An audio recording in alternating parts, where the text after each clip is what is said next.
Hello guys and welcome to the weekly tournament report here from the Covenant store in Tulsa, Oklahoma. My name's Steven. And I'm Zach. And I'll tell you one thing, we have to pause because there's a giant event that has just occurred, and that is the closing of the Winter League.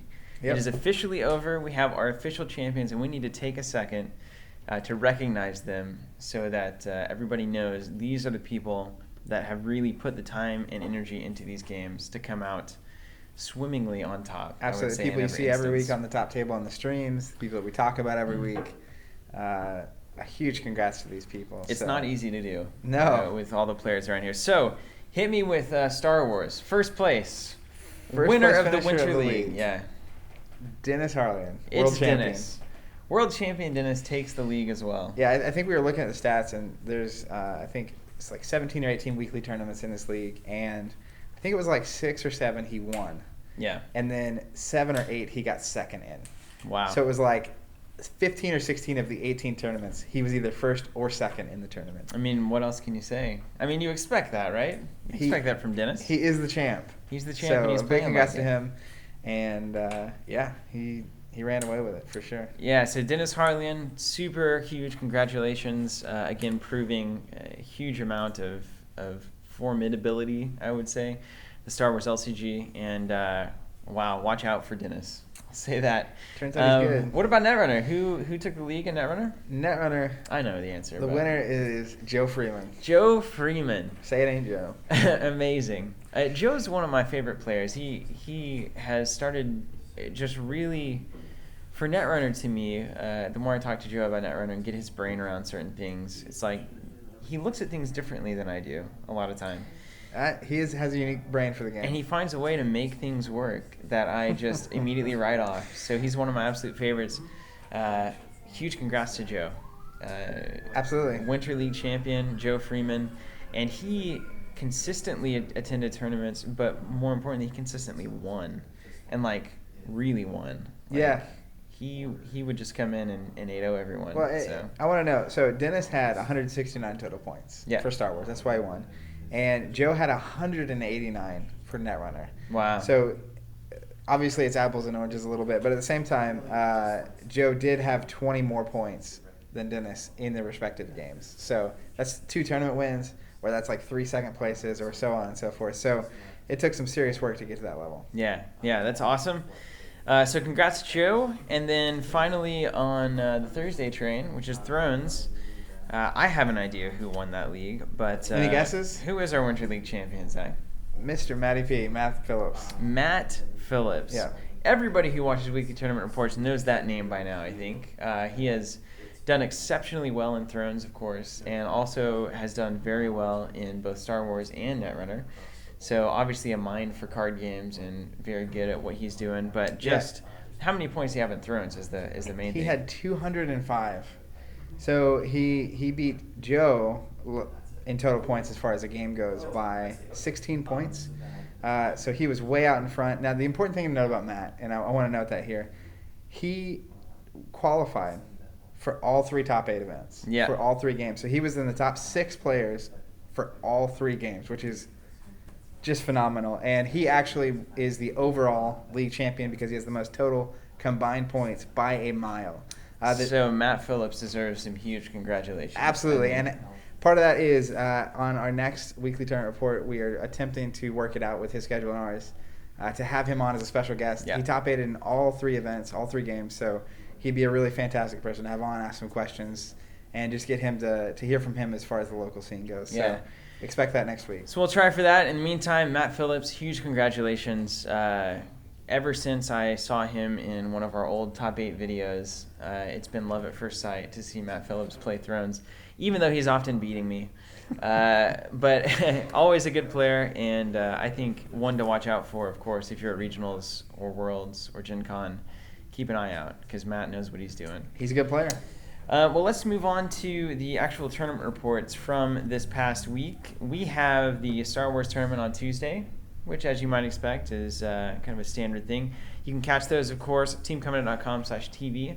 We do live stream those via Twitch, and that starts at 6:30 Central Standard Time. So Star Wars LCG players, go check it out. We have Dennis, who writing a brief description of his Decker Force. He won. He won the whole thing. Yeah, he won the Tuesday tournament. Yeah. His brief description is juice. I brought the juice. Which I can imagine what that is. Yeah. The key thing that led to his victory is the juice as well. And what did he learn? Dark Precog can win games. I think that that goes without saying. But it also is important because not only does it normalize your draw, which is great, but it triggers Vader, which you gotta love. That's triggered off Vader. You gotta love that. And those two things together can really just make it's a key piece for Sith control, you know. It's also worth noting that's the worst card in the Council of Sith Objectives set, and it's a really good card. Yeah. So, it's just more. We've seen it over and over.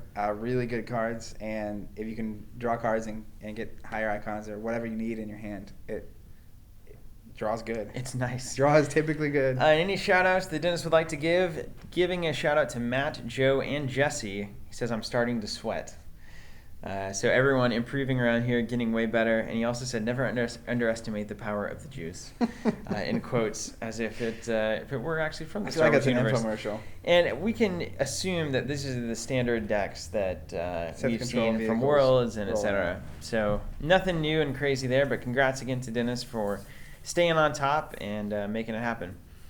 Moving on to Netrunner. Wednesday, Netrunner. This is crazy to me, by the way. Steven's happy. When I saw this, I was blown away. Our winner for the Netrunner tournament this week is Jonathan Crossley. Big congrats. I think it's his first tournament. When I look at these tournament reports, I'm expecting, a Joe or a Tim Bond or Frank. These guys who have been around for a long time playing Netrunner. Jonathan, one of the newer, if not the newest, I would say, consistent player of Netrunner. Has come in and played a lot of games and takes this one, the first tournament I believe that he's taken. It's a big day. Which is amazing. So congrats to Jonathan for making that showing. That is truly impressive.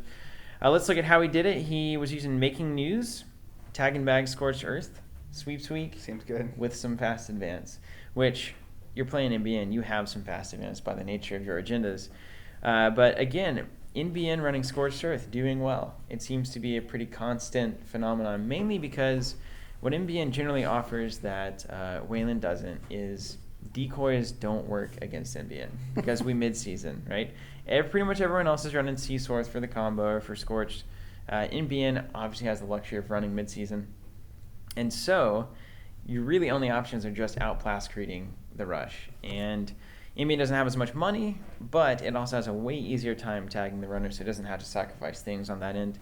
So it's still obviously just a huge deck, very successcul. And it only got better with Sweeps Week. Yeah, Sweeps Week, much needed. That really took that deck to tier 1. Yeah. And then on the other end, running Kate with Test Run, the Anarch Suite with self-modifying code and account siphon. I love that. So probably couple corroders, probably 1 to 2 SMCs, maybe 1 account siphon, probably just a lot of random oops, didn't expect that out of Anarch or out of Kate kind of things. Kate with a suite. I mean, it's good. It's good for a reason. She can get what she wants when she wants it, and it's cheap and it's fast. I'll bet it was 2 account siphons and then a couple corroders and some mimics, because that looks really good. I like that a lot, actually. When you know you can get an account siphon is real good. I feel like there's been some weird, gentlemanly choices made, where it's like... the gentleman of Netrunner. Let's face it. I mean, Ottman, like we were talking about earlier, Ottman is just as good as it always has been. Really. But nobody really plays it, from what we've seen. Even at store championships and kind of world/international metas, Ottman isn't quite as big as it was. We thought it would be a huge deal after Gen Con, and was for a couple weeks. Was a little bit, yeah, but I don't know. It didn't really lose too much. But same thing with account siphon. I mean, you have siphon recursion. Where's the 3 account siphon, 3 vamp, 2 deja vu, 2 same old thing deck? Where's that, Zach? I mean, it did well. You this. It did well. I ran that thing at Gen Con, and I don't know, why am I not running it now? There's no reason. I mean, the reason you're not running it is because if you lose a game with a deck, you build a different deck. That's your natural state. So I assume you lost a game and decided to rebuild. I don't know why it's not there. I guess because tags are maybe a little more dangerous than they used to be, but not if really. you don't have money. Yeah, not really. As long as they don't have money. I think the interesting part is with Ottman and with account siphon even it's super powerful, especially when you're not practiced against it. Yeah. Once you've played against it and you see what's going on, it's way easier to not necessarily just stop it, but to at least not get ruined by it. Yeah, you can kind of expect, he's going to do a lot of account siphoning. The first time Ottman really happens to you, you don't get it. Yeah. And then all of a sudden it's like, oh, I lose real hard. Yeah. Or same thing with account siphon. It's like, I have no money. Yep. I still have no money. Yep. And I still have no money. So, worth looking at, guys, if your meta is just kind of dogging around like we are, and get in there and do some weird stuff. What is the key thing that led to Jonathan's victory? He said money in MVN in the form of pad campaigns. Which, talk about taking it back. Back to the basics, man. Back to basics. And then you said luck had a factor, of course, and account siphon was a big play. As you might expect, huge economy card. That's not even the denial part of it is great. Some people play it for the denial, some people play it for the money. It's just great all Getting around. 10 credits. Getting 10 credits, man. Come on. What did you learn? Bad pub is bad. Capital bad. Capital bad. B-A-D. So it's bad, guys. Well, it's good. But it's bad as if well. you're the runner. Yeah. It's great. Bad pub is bad. So yeah, don't give your runner free credits. Alpha and Omega are scary, so be cautious about ice. Alpha and Omega out of the latest pack. So Jonathan giving us a warning here, saying, hey, pay attention. Alpha and Omega is a thing. It's a thing. And I could not agree with him more. I look forward to where that goes. Any shout-outs to give? He said Bruggles for being awesome. He's so supportive. That's very nice. Sounds healthy. Thanks, Bruggles. That's good. We are, of course, always happy to hear things like that. And hopefully the network community continues to be a very positive and uplifting community, which it will be, because you guys won't let it go otherwise. I want to shout out to Jonathan for his first tournament victory. That's huge. I mean, he's relatively new. I mean, a couple months and coming into what I think is a strong meta and pulling off a win. Congrats on that. And for everyone watching, if you're afraid to go to a tournament or don't think you can win a tournament, just go. Just play. Go and play, have fun, and you play enough, and the wins will come. Yeah, you learn things. And once you get a taste of the top, like Jonathan has here, he'll be a totally different player. Absolutely. Now he'll be out for blood. So moving on to Thrones. Guess who wins Thrones this week? Matt. Matt Phillips. Man, cannot be stopped. I'm going to have to come in and destroy him. That was my plan. I actually came. Yeah? Yep. He's my only loss, 3-1. And you lost to him. Hurt So you myself. failed in your objective. I did. Yeah. Well, let's get to his notes. His brief description. We've been plotting the course of Matt's Barra deck on this show, actually, over the past few weeks. Barra Black Sails, of course. He said he tweaked the plots a little bit. Of course, Mel's schemes is just as good as it always has been. He actually called Mel's schemes unreal, or I did when I was writing it down. One of the two. But he said getting back Brightwater Man, of course, is that card. Everyone who's not a Baratheon player, when you hear Brightwater Man in arms, it's just an eye roll. It's like, oh yeah, that thing that for some reason exists. He said he included more spot control, like nightmares. Mel's favor, of course, but then something I really enjoyed, which was terminal schemes.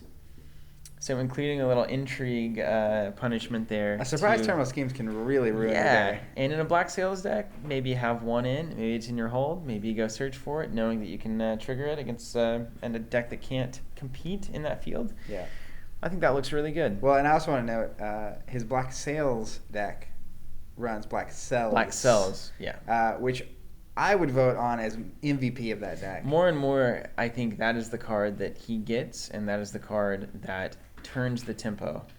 The ability to get it or to get shadow cards to trigger it, yes. And just lock down 1, 2. I mean, I've seen turns where it's 2 or 3 turns in a row of 3 characters just not doing anything. Yep.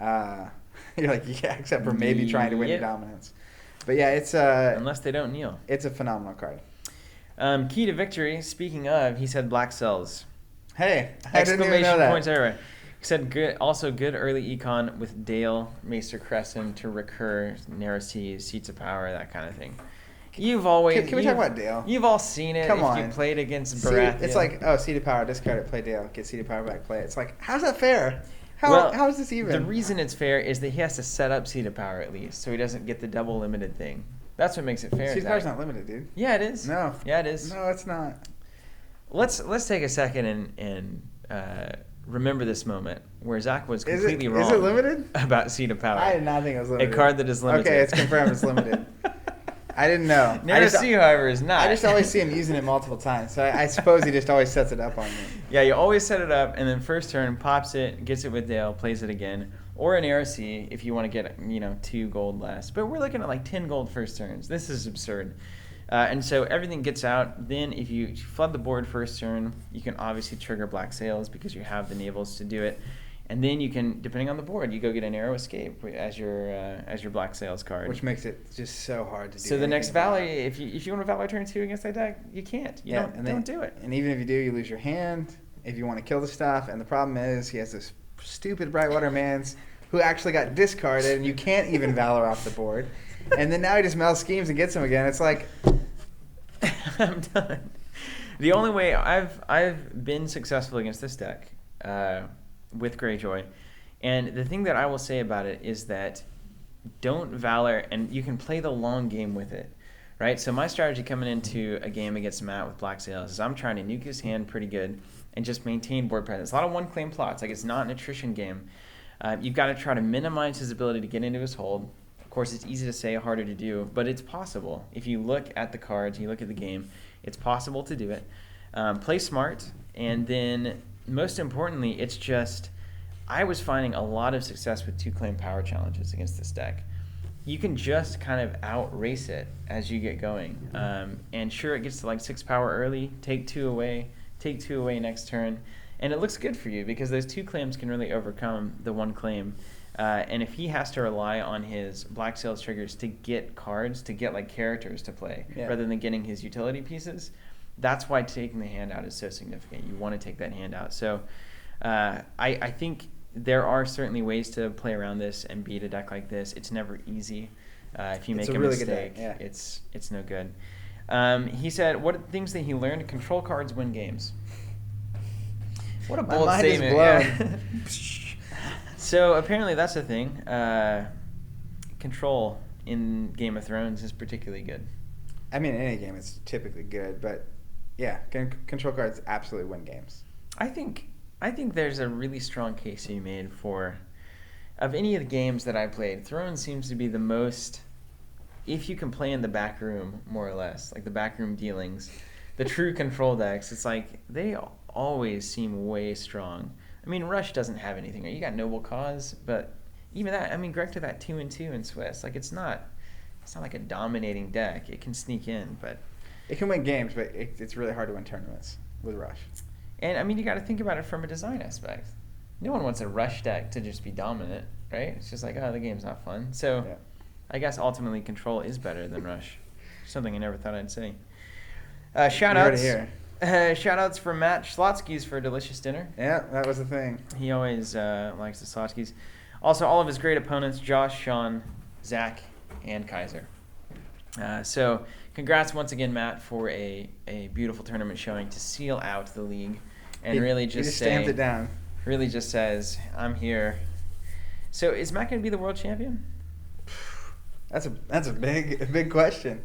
I mean, I think we have a lot of players around here who are good and are good enough to do it. The Worlds is rough, man. It's hard. There's some very seasoned players, and it's hard. It is intense. Thrones Worlds is intense. Well, good luck, Matt. Some of us will be rooting for you. Let's move on to this weekend's Star Wars LCG Store Championships. It happens. Boom! There it is. We got our Store Championship. And I will just come out and say that this was the most crazy thing that I've ever seen. I could never have predicted this in a million years. Period. Me neither. But hey. First of all, who were... Let's talk about the top 2. Okay. There's probably like even Dennis and, Some expected me and Dennis. Maybe. No. Neither Dennis nor I made the finals. You guys just got slayed. Did Dennis make the top 4, right? So this is crazy, by the way, everybody. World champion Dennis Harlian, who is an amazing player, obviously, comes into Tuesday and just wins the whole thing. And then on Saturday, just doesn't have it. Just gets locked down. Yeah, I mean, his story, he 8-0's his first opponent. Right. He and I meet in the second match. We're both 8-0. We have a true tie. True tie. We just... Yes. So we each get 4 points. We're at 12. And then he actually runs into Jeremy, who's been playing around here for a very long time. Yeah, he was running the Trench Run deck that we talked about, one of the early weekly tournament reports. Yeah, absolutely. Yeah. And Jeremy actually was sitting at only 9 points, and Dennis was at 12. And the cut was 16, 17 points. Jeremy 8-0'd Dennis to get to 16 or 17 points. So crazy, but so beautiful in a sense that those kinds of turnarounds can still happen to an obviously amazing player. And these kind of things do happen, right? Yeah. That's why we play card games. It's there. You can't ever relax. Everyone has a shot to win any game. So absolutely. It's just amazing. Tough break for Dennis. Absolutely. It was sad. But the top 4 ended up being Bradley, Joe, Jeremy, and myself. Amazing. And it was really interesting. I mean, watching the finals, it was crazy. Like game 1, the 2 affiliations on the table were Scum. I'm saying this correctly. Scum, yeah. Scum, not accidentally meaning smugglers. Scum, green, and Jedi. And by Jedi, I mean Jedi, not smugglers again. So the starting affiliations, I mean, I haven't seen that. It's almost always starting Rebel or starting Smugglers. I actually heard I got a call from the store that day that 2 people actually walking by just passed out when they saw that. Actually, we had to call the ambulance. Yeah. Because it's just like we had 2 just drop when they walked by and just saw Scum and Jedi as the starting on the top table. Absolutely. So the 4 starting affiliations: Scum, Jedi in the first game. The second game was Rebel and Sith. And that's not super common to see Sith as the starting objective. Yeah. So 3 of the 4 decks, in my opinion, were very dark horse. Were not Sith control. The Bradley's light side deck was the typical vehicle deck, something similar to what Dennis ran at Worlds. But Joe's decks. Joe's a wild man. Joe is a wild man. So let's get a conclusion. Who wins? Let's talk about their decks. All right, and so why Joe it's and awesome. Bradley, huge shout outs to that. I'm amazing. I'm amazing. You are amazing. Let's shout out to Steven for being amazing, everybody. In case you guys didn't know, I'm amazing. But also, it's amazing that Brad and Joe are in the finals. I cannot say that enough. Bradley not getting to play as much as he would like and comes in and just makes a point to get there. Now, I want to know really quick. So Bradley went in as 1 seed. Him and Joe faced off in round 3. True tie. Yeah, amazing. Bradley was at 20 points, so 8-0, 8-0, and then true tie Joe. Woo! Being the 1 seed, he was super ecstatic, and we got to play in the first round. He makes it to the finals against Joe, and it was crazy. So Joe and Bradley making the finals, and then Joe ultimately the winner of that finals with those crazy decks. So there's a couple things that this means, guys. First, Joe and Bradley, obviously great players, and I usually have Joe pegged as a Netrunner player. He's taken some beatings at Star Wars. He's been through the runs. I mean, I've seen him come in and he's trying new things, or he's even playing traditional decks and just getting slayed, and then just wrecks during Swords. So attribute that to whatever you want. But second is that even with the limited amount of objectives that we have, this is what blows me away. I'm consistently sitting here saying that we need more objectives to make this game diverse and more interesting. Like, we just need about 20 more per affiliation, and then the game is wide open, it's off to the races. But yeah, somehow Joe has found a way to innovate within these constraints against what I feel are obviously the best decks that have been the best decks since Worlds, and does it a completely different way and wins in a field that is 2 technically world champions, 1 real one, and then Zach. And then me. Yeah, the 2v2 table. I'm a half a champion, right? Yeah. But what do you make of that? Does that make you reevaluate everything you've ever thought about Star Wars? Yes. This weekend, after that event, I was just like, my mind was in a different place. And I'll tell you what happened. I've done a lot of thinking. Joe came in on Sunday. We played. We talked. I looked at his decks. I look at it. I get it. I 100% get what happened. 2 things happened here. 1, Joe's Darkside deck. About a month ago was our top 8 event, and both Dennis and I run very similar vehicle decks.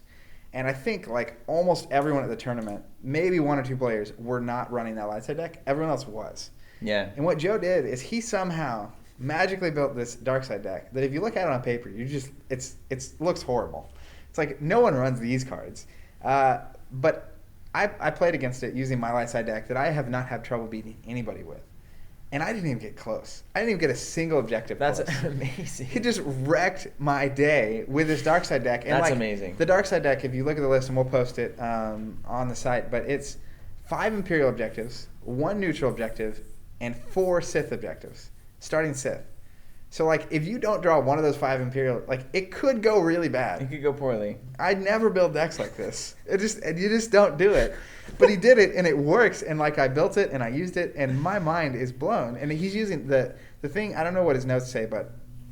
I'll get to the deck list in a second. Talking to him on the day, the Dark Time for the Rebellion objective set with Colonel Stark, in between every round, he's like, dude, Colonel Stark is delivering. And, like, Colonel Stark, this objective, it's after your turn starts, your opponent has to do damage to something. It's Hoth. Yeah. And, you know, it's funny. After the tournament, talking to him, he was just talking about how there's so many cards he feels like we have written off. Because when they came out, we tried them and they weren't good. Yeah. He's like, but the meta is in a different state now than it was when these packs came out. He missed all that. He wasn't here to learn all those lessons. He's fresh, yeah. Yeah, it's like, oh, I'll just try this stuff out.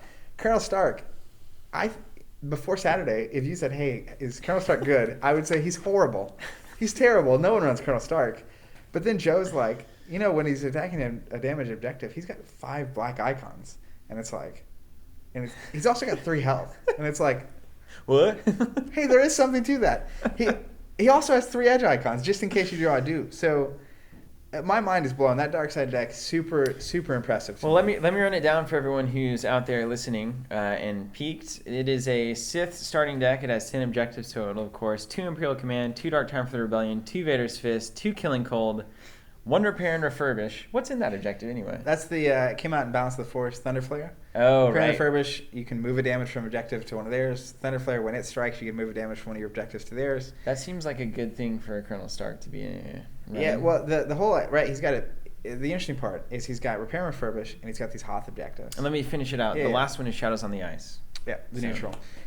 He's got these Hoth objectives, and he's also got Repair and Refurbish. So what he said, these are his words. He was like, "Oh, that makes sense already." Yeah, he was like, I know exactly what he's doing. Yeah, he was like, I kept seeing these Sith decks that are really, really good at attacking alone and doing 3 or 4 damage. Mm-hmm. He was like, but 3 or 4 damage does not kill an objective.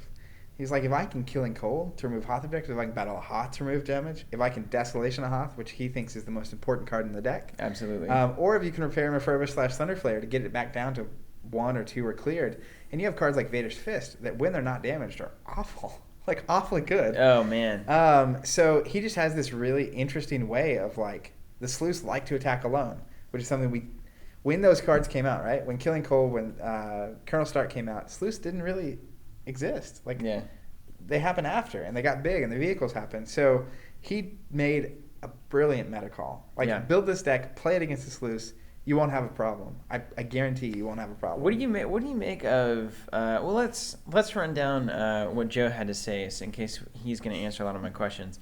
I mean, first of all, his Dark Side deck didn't lose a game the entire Sword Championship, so that's something.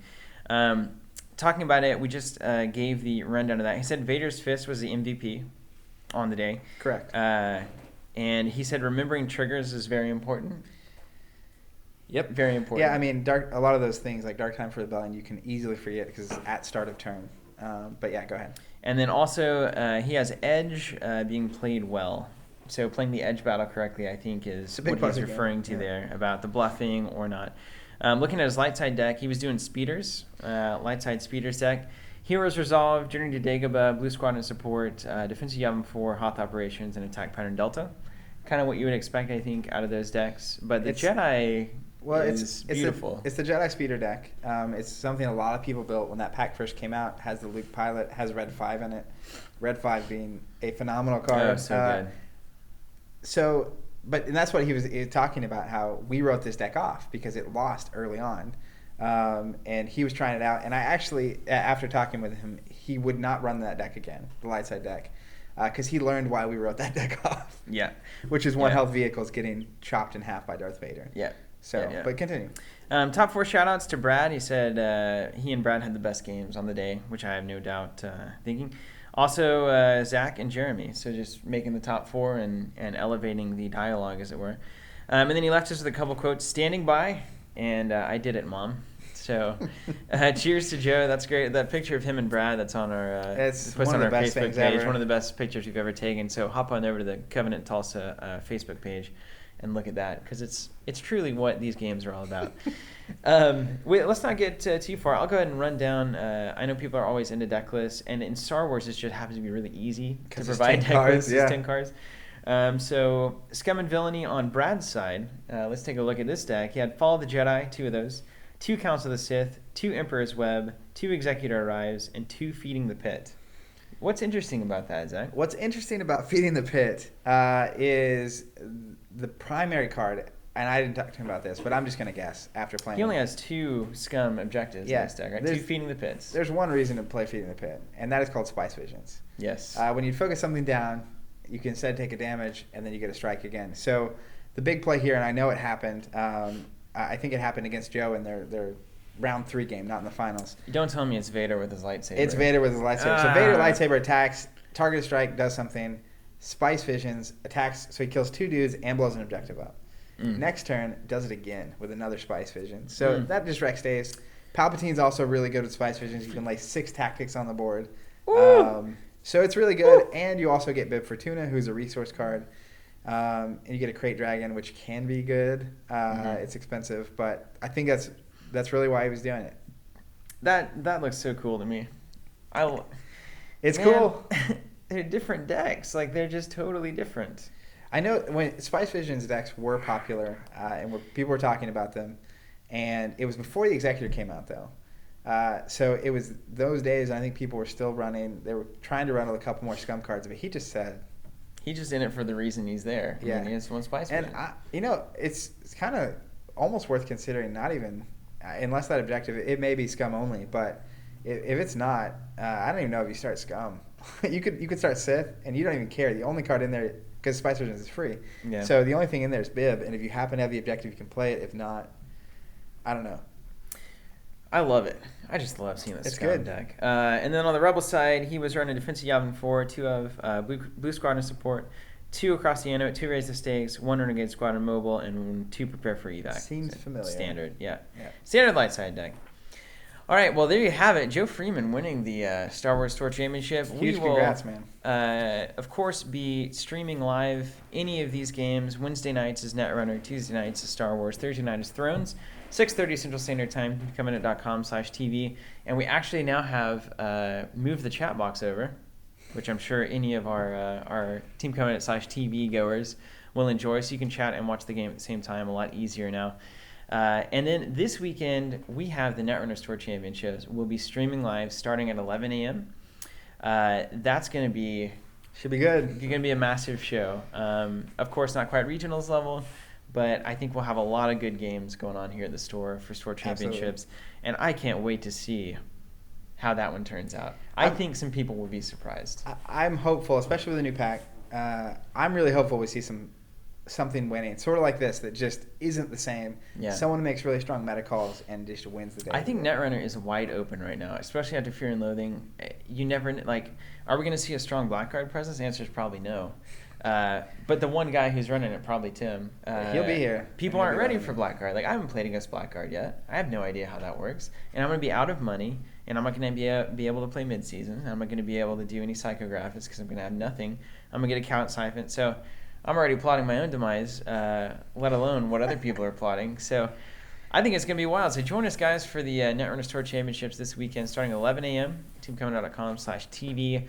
And we're really bolstering our support for these live stream games and pushing that up, amping it up. We got a ton of improvements coming down the pipe for that.